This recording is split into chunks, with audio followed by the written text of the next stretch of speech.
Hello everyone's. मैं दीपक कुमार पंडित आप लोगों के बीच एक बार फिर से। और आज मैं क्लास 9 का हिस्ट्री का चैप्टर 1 फ्रेंच रिवॉल्यूशंस, जिसे फ्रांसीसी क्रांति के नाम से जाना जाता है, के विषय में कुछ एमसीक्यू कराता हूँ। ये पार्ट 1 है, ध्यान रखिएगा। मैं सबका पार्ट 1 अभी डाल दिया हूँ। धीरे धीरे पार्ट 2 वीडियो आएगा हिस्ट्री का। अब उतने ही में क्लियर नहीं हो जाएंगे, बहुत सारे आएंगे। आप लोग को मैं हमेशा वीडियो रेगुलर देता रहूँगा। आप जितना हो सके चैनल को सब्सक्राइब करें और शेयर करें, ठीक है। साथ ही साथ लाइक करें और कमेंट करें कि आपको कौन से पार्ट्स पे वीडियो चाहिए। चलिए स्टार्ट करते हैं। तो फर्स्ट क्वेश्चन आपका है कि फ्रांसीसी क्रांति में टूटी हुई जंजीर किसका प्रतीक था। तो आप ध्यान रखिएगा, फ्रांसीसी क्रांति में बहुत सारे सिंबल दिखाए गए हैं। एक एक करके हम सिंबलों को कुछ देखते हैं। तो वो बोला टूटी हुई जंजीर जो था फ्रांसीसी क्रांति में, वो किसका प्रतीक था। गुलामी का, स्वतंत्रता का, राजतंत्र का या युद्ध का। तो ध्यान, टूटी हुई जंजीर, मान के चलिए आपको जंजीर पहनाया गया है, तो ऐसे कंडीशन आप बोलिएगा कि आप गुलाम है उस वक्त, ठीक है। आपको एक बोल सकते हैं पायबंद करके रखा गया है, लेकिन ऐसे किसी में जंजीर को तोड़ दिया जाता है, आप आज़ाद हो जाएंगे। इसका मतलब स्वतंत्रता का प्रतीक है, ठीक है। क्या टूटी हुई जंजीर किसकी प्रतीक है? आज़ादी का प्रतीक है, स्वतंत्रता का प्रतीक है। तो यहाँ आपका ऑप्शन नंबर बी जो हो जाएगा वो करेक्ट हो जाएगा। ध्यान रखिएगा, फ्रांसीसी क्रांति जो हुई थी वो 14 जुलाई, ध्यान रखो 14 जुलाई और 1789 को हुआ था, ठीक है। जिस समय लुई 16वां फ्रांस का राजा था। लुई 14वां भी फ्रांस का राजा रहा है, लुई 15वां भी रहा है, लेकिन जिस समय फ्रांसीसी क्रांति 1789 ईस्वी को घटित हो रही है, उस टाइम जो फ्रांस के राजा है वो लुई 16वां है, ठीक है। लुई 16वां जिसकी पत्नी मैरी एंटोनेट जो ऑस्ट्रिया की राजकुमारी थी। उम्मीद है आपको समझ में आ रहा होगा, ठीक है। नेक्स्ट क्वेश्चन आपका बोल रहा है लुई 16वां किस वंश का शासक था।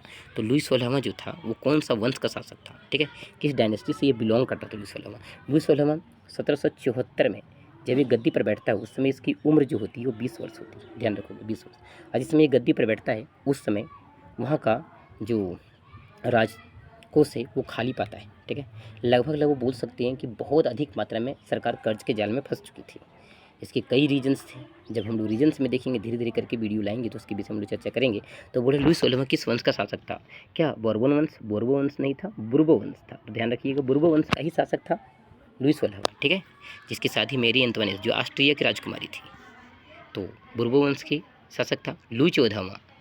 लुई 14वां खुद को कहता था कि मैं ही राज्य हूँ और मेरे शब्द ही कानून है। अब जरा सोच के देखो, कोई राजा जो बोल रहा है कि मैं ही राज्य हूँ, मेरे शब्द ही कानून है, वो राजा कैसे भला अच्छा हो सकता है। वो राजा तो यूँ बोल सकते हैं कि आप निरंकुश होगा, जिसके शासन के ऊपर किसी प्रकार का अंकुश ना हो, अपने मनमाने ढंग से कार्य कर रहा होगा। तो ऐसी स्थिति में फ्रांस में जो स्थितियाँ थी बहुत ख़राब बन चुकी थी। लुई 15वां उसके बाद जब आता तो वो बोलता है कि मेरा किसी भी हाल में तो जीवन कट जाएगा, लेकिन मेरे मरने के बाद फ्रांस में प्रलय आएगा।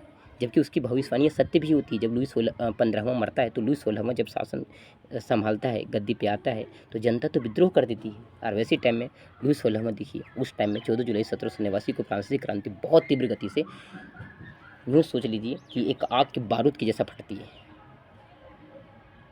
तो वो चीज़ों को देखेंगे। मेरी एंटोनेट किसकी पत्नी थी, तो अभी जस्ट बताएं लुई 16वां की पत्नी थी। लुई 14वां तो अभी बता दिए, ठीक है, ये बहुत पहले आ चुका था और यही बोल रहा था कि मैं ही राज्य हूँ और मेरे शब्द ही कानून है। मतलब मैं ही राज्य हूँ, मेरे शब्द ही कानून है, मेरे द्वारा बोला गया एक एक शब्द जो है वही कानून है। पर जनता कहाँ क्या कर रही है कोई मतलब नहीं, शासन व्यवस्था किस प्रकार से चल रहा है कोई मतलब नहीं। इन फ्रांसीसी क्रांति के समय ये जो फ्रांस के राजागण थे, इन लोगों ने अपने शान शौकत बनाए रखने के लिए, वर्साई के महल को पूरा बेहतरीन रूप से बनाए रखने के लिए, ठीक है, और राजा लोगों के साथ जो चाटुकारिता लोग होते थे उसके पीछे इन लोगों ने इतने धन खर्च कर दिए कि फ्रांस का राजतंत्र तक खाली हो गया। राजकोष जो था फ्रांस का वो खाली हो गया। कहीं ना कहीं लगता है कि ये सब दूरदर्शी कम थे, ठीक है। फ्यूचर में क्या होने वाला है शायद वो जानते भी होंगे, लेकिन उस समय सचेत नहीं हुए और देखिए क्रांति का कारण बना। उनमें से उनकी पत्नी जो मैरी एंटोनेट होती है, जो ऑस्ट्रिया की राजकुमारी होती है, वो भी अपने आप को सजने संवरने में तो उसको फुर्सत भी नहीं था। अधिक से अधिक मात्रा में पटरानियों को, रानियों को रखा था, जो एक कारण बना फ्रांसीसी क्रांति का। नेक्स्ट क्वेश्चन है आपका, फ्रांस के किस राजा ने कहा था कि मैं ही राज्य हूँ। तभी जस्ट बताए थे फ्रांस के राजा जो था लुई 14वां, वो बोलता है मैं ही राज्य हूँ और मेरे शब्द ही कानून है। मतलब निरंकुशता को कितनी हद तक पार कर रखा था। पूरा का पूरा निरंकुश था। लुई 15वां बोलता है कि मेरा समय तो किसी भी हाल में कट जाएगा, लेकिन मेरे मरने के बाद फ्रांस में प्रलय आएगा।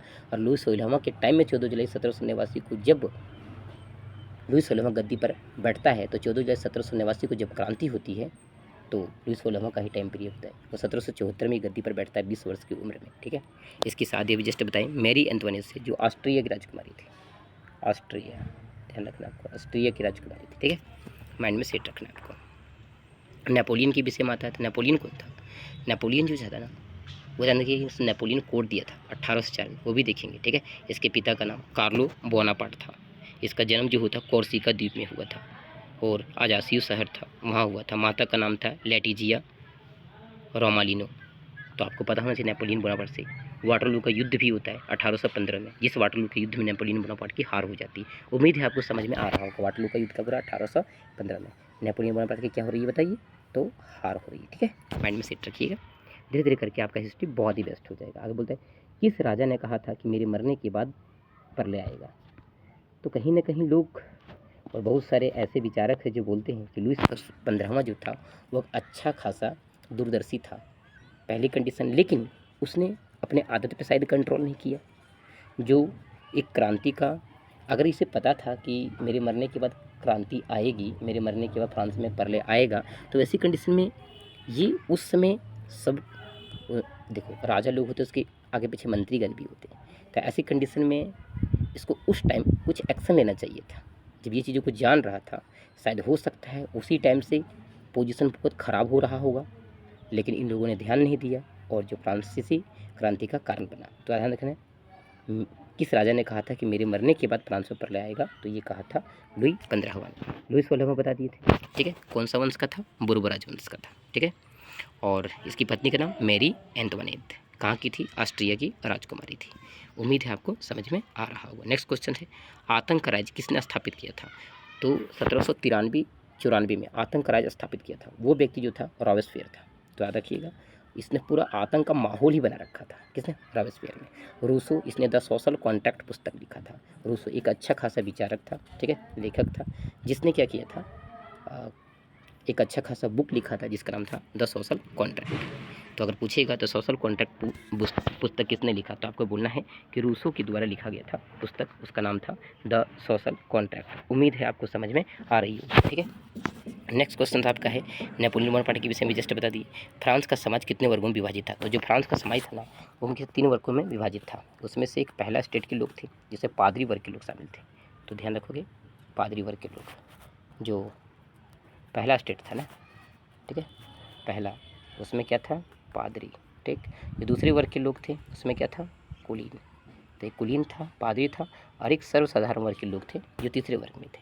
ये कुलीन और पादरी, ये जो 2 वर्ग के लोग थे, प्रथम और द्वितीय वर्ग के लोग जो थे, पादरी और कुलीन, इसको विशेषाधिकार प्राप्त था, जन्मजात विशेषाधिकार प्राप्त था। लेकिन तृतीय स्टेट के लोग किसी प्रकार के विशेषाधिकार प्राप्त नहीं था। इसका मतलब कहीं ना कहीं पता चलता है कि फ्रांसीसी समाज में समानता तो नहीं थी। तो ये क्रांति समानता के लिए भी लड़ी गई थी। ठीक है, क्योंकि वहाँ समानता नहीं थी, कहीं किसी प्रकार का खाना भी खिलाया जाता था। तो इन लोगों को जहाँ बैठाया जाता था, प्रथम और द्वितीय स्टेट के लोगों को, उस तरीका से बैठा करके इनको नहीं खिलाया जाता। किसको? तृतीय स्टेट के लोगों को। तो अब तृतीय स्टेट में सिर्फ सर्वसाधारण, मतलब किसान, गरीब परिवार के लोग, वकील, डॉक्टर, यही सब नहीं थे। इसमें से कुछ लोग ऐसे भी थे जो अमीर थे, लेकिन उसको तृतीय स्टेट के अंदर ही काउंट किया जाता था। उम्मीद है आपको समझ में आ रहा होगा। तो प्रथम वर्ग में कौन आता था? प्रथम स्टेट में तो पादरी आते थे। वो पूछ सकता है इच्छा में कि प्रथम स्टेट में कौन आते थे? पादरी वर्ग। ठीक है, द्वितीय स्टेट में कुलीन वर्ग। ठीक है, और इसको जो प्राप्त था वो विशेषाधिकार प्राप्त था। पादरी वर्ग के जो लोग थे और जो कुलीन वर्ग के लोग थे, सबसे अधिक सर्वाधिक जमीन इन लोग के पास, लेकिन टैक्स देने के मामले में लोग बिल्कुल नहीं देते। टैक्स रहित थे लोग, टैक्स देना ही नहीं पड़ता था, करों से इन लोग को छूट प्रदान किया था। सारा कर जो होता था वो चुकाता था तृतीय स्टेट के लोग, जो एक प्रकार का समानता को व्यक्त नहीं करता था, ये असमानता को बता रहा था। ये सब सारी चीज़ों को देखते हुए लोगों ने विद्रोह का बिगुल बजा दिया। तो उम्मीद है आपको समझ में आ रहा होगा। तो फ्रांस समाज 3 स्टेट में बटा हुआ था, तो 3 स्टेट आपका आंसर हो जाएगा। ठीक है, नेक्स्ट क्वेश्चन है लुई 16वां कितने वर्ष की उम्र में राजा बना था? तो जिस समय 1774 में लुई 16वां फ्रांस की गद्दी पर बैठता है, उस समय उसका उम्र जो होता है 20 वर्ष होता है। अभी कमेंट में अब बताइए, मैंने आपको बताया वीडियो को पॉज कीजिए और फिर बताइए लुई 16वां की पत्नी के नाम क्या था, वो कहाँ की राजकुमारी था, इससे पहले कौन सा राजा था लुई 15वां, उसने क्या स्टेटमेंट दिया था, और लुई 14वां जिससे पहले उससे पहले था उसने क्या स्टेटमेंट दिया था। ठीक है, लुई 14वां क्या बोलता है वो एक बार देखिए कि मैं ही राज्य हूँ, मेरे शब्द ही कानून है। लुई 15वां क्या बोलता है, मेरे मरने के बाद फ्रांस में प्रलय आएगा। और लुई 16वां के टाइम में तो क्रांति पूरी तरह से बिगुल ही बज गई, एकदम आग की गोले की जैसा फटी 14 जुलाई 1789 ईस्वी को। उम्मीद है आपको समझ में आ रही होगी। ठीक है, और जिसमें ये 1774 में गद्दी पर बैठता है उस समय राजकोष खाली पाता है। पहले से ही 2 अरब लिबरे जो था कर्ज में था, और इसने क्या था अमेरिका के 13 उपनिवेशों को ब्रिटेन के साझा शत्रु से आज़ाद कराने में, ठीक है, बहुत अधिक मात्रा में सहायता किया था, जिससे 10,000 अरब लिबरे और ज़्यादा कर्ज पर चढ़ गया था। इस प्रकार से 12,000 अरब लिबरे जो था वो कर्ज के जाल में फ्रांस फंस चुका था। अब उससे निकलना भी बहुत मुश्किल था, जिससे वो कर्ज लिया था वो भी 10% अप्रॉक्स जो था वो डिमांड कर रहा था और अपना पैसा को मांग रहा था। तो ऐसी कंडीशन में बहुत स्थिति था। ऐसी कंडीशन में इन लोग का जो राजा था वो चाहता था कि इसी भी हाल में टैक्स को बढ़ाया जाए, लेकिन टैक्स को बढ़ाए कैसे, उसके लिए स्टेट जनरल की बैठक बुलानी पड़ती थी। तो वो चीज़ों को हम लोग एक एक करके वीडियो में देख लेंगे। उम्मीद है आपको समझ में आ रहा होगा। नेक्स्ट क्वेश्चन जो आपका है वो बोलता है फ्रांस की राजधानी कहाँ है। तो फ्रांस की राजधानी जो थी उस टाइम, वो फ्रांस की राजधानी जो है वो पेरिस है। तो ध्यान रखिएगा पेरिस। ठीक है, फ्रांस की राजधानी कहाँ है, पेरिस। नेक्स्ट क्वेश्चन आपका है नेपोलियन बोनापार्ट का जन्म कब हुआ था। तो नेपोलियन बोनापार्ट का जो जन्म हुआ था वो 1769 में हुआ था। और अभी जस्ट बता दिए कोर्सिका द्वीप के अजासियो शहर में नेपोलियन बोनापार्ट का जन्म होता है। ठीक है, ये शुरुआत से एक सैनिक के तौर पे आया था। नेपोलियन बोनापार्ट शुरुआत से ही होनहार था। ठीक है, और बहुत ही अच्छे खासे व्यक्ति थे ये, लेकिन कुछ कार्य इसके भी जो हैं वो अलग ढंग के थे, जिस कारण से इसे भी लोग बाद में इग्नोर करने लगते हैं। ठीक है, और इसकी माता का नाम जो होता है वो लेटिजिया रोमालिनो है, और वहीं उसके पिता का नाम है कार्लो बोनापार्ट।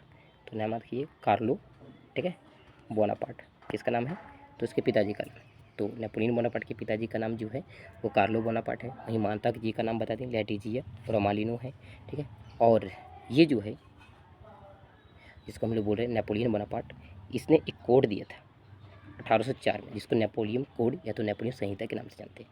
इसकी हार हो गई थी 1815 में, जिसको हम लोग बोलते हैं वाटरलू के युद्ध में। यहाँ पे नेपोलियन बोनापार्ट की हार होती। 1789 में फ्रांसीसी क्रांति होती, ये आपको ध्यान में रखना। वाटरलू का युद्ध कब हुआ, अभी जस्ट हमने बताया कि वाटरलू का युद्ध जो था वो 1815 ईस्वी को हुआ था, जिसमें नेपोलियन बोनापार्ट की हार हो गई थी। उम्मीद है आपको समझ में आ रहा होगा। आगे बोलते नेपोलियन कोड में क्या था, तो समान कानून था, सबके लिए समान था। उसने दास्ता को मुक्त कर दिया। ठीक है, और भूमि की पैमाइश वगैरह सबको समान रूप से ये सारी चीज़ रखा गया था। तो समान कानून व्यवस्था था नेपोलियन कोड में। इसी जनता कुछ टाइम के लिए शुरुआत में उसको अपना हीरो मानने लगी। ठीक है, नेपोलियन को, तो आपको पता होना चाहिए। नेक्स्ट क्वेश्चन जो आपका है वो बोलता है चर्च द्वारा लिए जाने वाला कर क्या कहलाता था। देखियो दो, एक कर जो था उसका नाम था टाइद, नाम रखना टाइद, जो पादरी वर्ग के लोगों द्वारा चर्च से लिया जाता था, चर्च के द्वारा लिया जाता था। जनता ही सारे टैक्स चुका रही।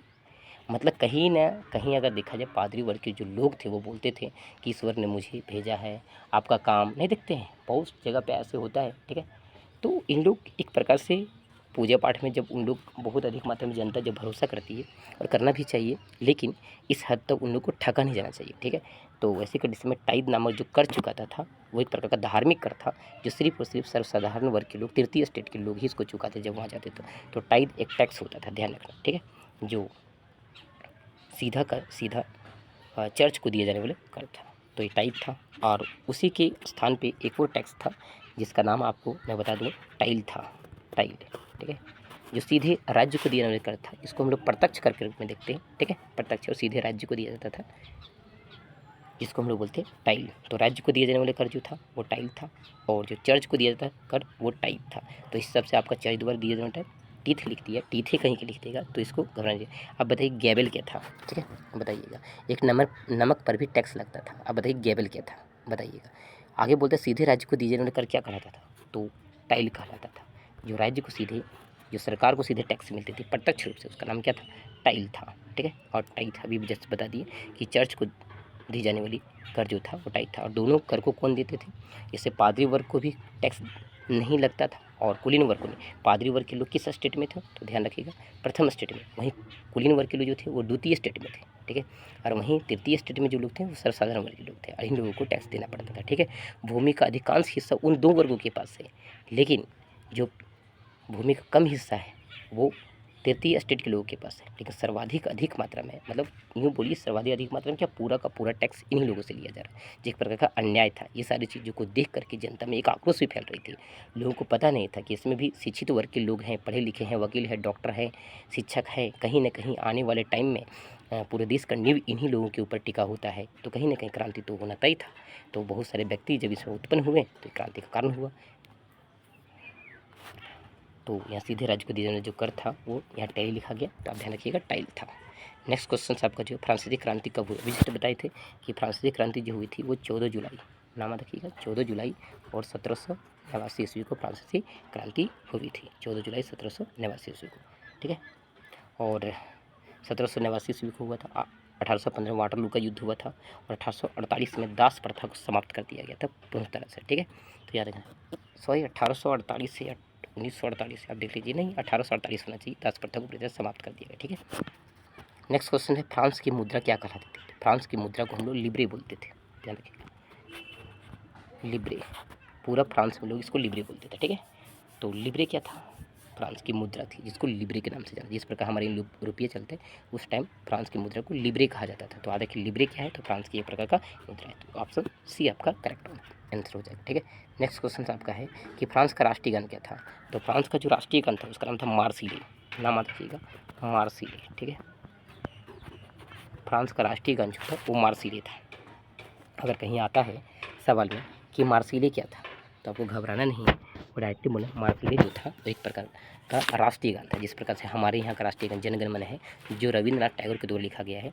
और रविंद्रनाथ टैगोर ने एक और देश का भी राष्ट्रीय गान लिखा था जिसका नाम था अमर सोनार बांग्ला, एक प्रकार का सॉन्ग लिखा था, लेकिन बाद में वो राष्ट्रीय गान बना दिया किसका, तो याद रखोगे बांग्लादेश का, ठीक है। तो जो मार्सिले का रचनाकार था उसका नाम था क्लाउड जोसेफ रूजिट, ठीक है, डी लिस्ली, नाम याद रखिएगा, क्या नाम बता रहा हूँ, क्लाउड जोसेफ रूजिट डी लिस्ली, कहीं नोट कर लीजिएगा, इसने मार्सिले का रचना किया था। उम्मीद है आपको समझ में आ रही होगी, ठीक है। तो ये वंदे मातरम क्या है, बंकिम चंद्र चटर्जी द्वारा, ठीक है, ये आनंद मठ के उपन्यास से लिया गया, कौन, वंदे मातरम। उम्मीद है आपको समझ में आ रही होगी। नेक्स्ट क्वेश्चन आपका जो है वो है सोशल कॉन्ट्रैक्ट पुस्तक किसने लिखा, द सोशल कॉन्ट्रैक्ट। तो जो पुस्तक है उसका नाम है द सोशल कॉन्ट्रैक्ट। तो सोशल कॉन्ट्रैक्ट पुस्तक किसने लिखा था, आप ही लोग बताइए, द सोशल कॉन्ट्रैक्ट जो पुस्तक था वो किसने लिखा था, ठीक है। तो द सोशल कॉन्ट्रैक्ट पुस्तक जो था वो किसके द्वारा लिखा गया था, देखिए सबसे पहले यहाँ दिए मॉन्टेस्क्यू, मॉन्टेस्क्यू ने जो बुक लिखा था उसका नाम था the spirit of the laws, ठीक है, the spirit of the laws. वो जो पुस्तक लिखा था वो किसने लिखा था, तो मॉन्टेस्क्यू ने। और इसमें जो the spirit of the laws जो पुस्तक लिखा मॉन्टेस्क्यू ने, मैं एक करके बुक को डिस्क्राइब कर रहा हूँ, ठीक है, बता रहा हूँ। तो जो इसने the spirit of the laws, ठीक है, कानून की आत्मा, कानून की आत्मा इसको बोलते हैं हिंदी में, जो बुक लिखा था वो लिखा था मॉन्टेस्क्यू ने। इसको प्रकाशित जो किया गया था मॉन्टेस्क्यू के द्वारा लिखा गया था, जो प्रकाशित किया था 1748 में। इसने क्या लिखा था, the spirit of the laws, कानून की आत्मा, मॉन्टेस्क्यू ने। उसने क्या किया था, उसमें उसने बताया था कि विधायिका, कार्यपालिका और न्यायपालिका तीनों शक्तियों को पृथक कर देना चाहिए, ठीक है।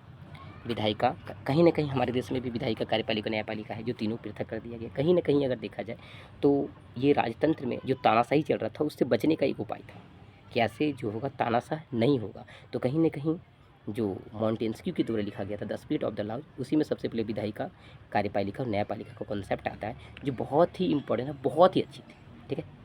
तो आपको ये बातों को ध्यान में रखना है। नेक्स्ट क्वेश्चन है रूसो ने जो लिखा था उसका नाम था द सोशल कॉन्ट्रैक्ट। तो पूछेगा रूसो ने कौन सा बुक लिखा था, तो रूसो ने जो लिखा था उसका नाम था द सोशल कॉन्ट्रैक्ट। उम्मीद है आपको समझ में आ रहा होगा कि द सोशल कॉन्ट्रैक्ट पुस्तक किसने लिखा था, तो लिखा था रूसो ने, ठीक है। तो इसका जो आंसर हो जाएगा आपका हो जाएगा रूसो। और एक व्यक्ति और था, ठीक है, जिसने दास कैपिटल लिखा था, दास कैपिटल,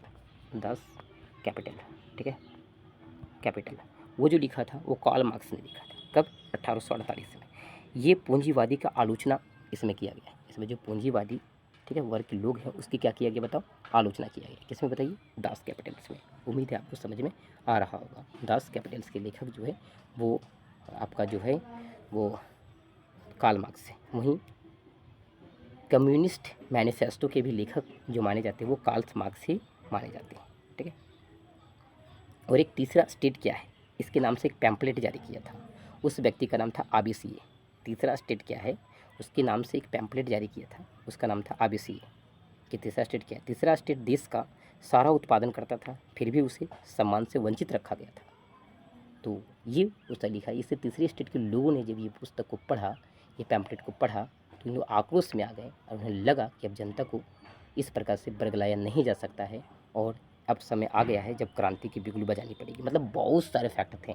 देखो किसी भी देश में अगर क्रांति आती है तो कहीं ना कहीं वहाँ बुद्धिजीवियों का बहुत बड़ा हाथ होता है, ठीक है। भले ही कुछ लोग ऐसे होते हैं जो क्रांति से परे होते हैं, लेकिन क्रांति को लाने में उसका बहुत अहम योगदान होता है। तो ये देखिए मुद्रण संस्कृति, कहीं ना कहीं देखा जाए पुस्तक, ठीक है, इन लोगों के द्वारा लिखा गया एक पूरी तरह से समाज में एक आक्रोश। दूसरी कंडीशन बहुत सारा नेशनलिज्म, जिसको राष्ट्रवाद कहा जाता है, उसको पनपने में बहुत ज़्यादा मदद किया है, जो फ्रांसीसी क्रांति का कारण भी बनता है। नेक्स्ट क्वेश्चन आपका आता है कि तीसरा स्टेट क्या है, इसके नाम से पुस्तिका मतलब पैम्पलेट किसने जारी किया, तो अभी जस्ट बताएं। तीसरा स्टेट है आबीसी के द्वारा लिखा, ठीक है, तो याद रखना आबीसी। नेक्स्ट क्वेश्चन आपका है विधायिका, कार्यपालिका और न्यायपालिका शब्द किस पुस्तक में मिले हैं, मतलब सबसे पहले लिया गया। तो विधायिका कार्यपालिका विधेय बताएं, the spirit of the laws, कानून के, ठीक है, क्या बताएं, कानून की आत्मा, उसमें लिखा गया। उम्मीद है आपको समझ में आ रहा होगा। मैंने 20 क्वेश्चन बताए, 20 में कुछ क्वेश्चन को मैंने ज़्यादा डिस्क्राइब किया, इस हिसाब से आपका 25-30 सवाल बना होगा। आप कोशिश कीजिए और बार बार MCQ देखते रहिए, आपको धीरे धीरे प्रैक्टिस हो जाएगा। फिर से दूसरा पार्ट्स लेके आऊँगा, तब तक के लिए, और ये सारे एग्जामों के लिए ये सवाल बहुत ही इंपॉर्टेंट है। तब तक के लिए थैंक्स ऑल ऑफ यू।